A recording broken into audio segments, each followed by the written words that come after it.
इतना अच्छा सेंट निकला है। दिखाता हूँ क्या बन रहा है। हाँ, महक जो है ओ हो वो दो जन मिलके क्या बना रहा है रे? सोयाबीन। हाँ, सोयाबीन। सोयाबीन का तो सेंट नहीं है ये मटन का सेंट भाई साहब। तुम मने किसुई करो ना। तुम लोग दोनों मिलके बना रहा है, इसका क्या इतना ठंडा लग गया रे तेरा? हाँ, इसलिए हमारे दुई पिस सोयाबीन बेची दिबा। सोयाबीन হ্যাঁ সেটাই বানাবি চ এই লোকে এখন খুলে খুলে আয় পড়বে बोल रहा है कि मीट बोलने के लिए नहीं, बोल रहा है कि सोयाबीन बोलने के लिए। সোয়াবিন বানাইছে এটা মানে মিট নাই তো সোয়াবিন। हम लोग मैंने हम बुर्बक है ना नहीं। हाँ হ্যাঁ भाई साहब सेंट जो निकला है ना भाई साहब मजा आ गया। গন্ধ শুনে শুনে আয় পড়বো। হ্যাঁ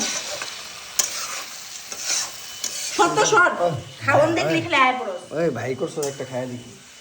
এরা এরা এটা না তো এটা না এটা না এটা তো এটা কি কত এটা গাউড়ির মাংস। হেই উল্টা কথা কথা এটা খাবি না? শুনো নাকি? না এটা গাউড়ির মাংস আর এটা সোয়াবিন তুই তো খাস না গাউড়ি খাস না না তোরাই খান যাই। হ্যাঁ যা খালি খাওয়ার শুনলে আর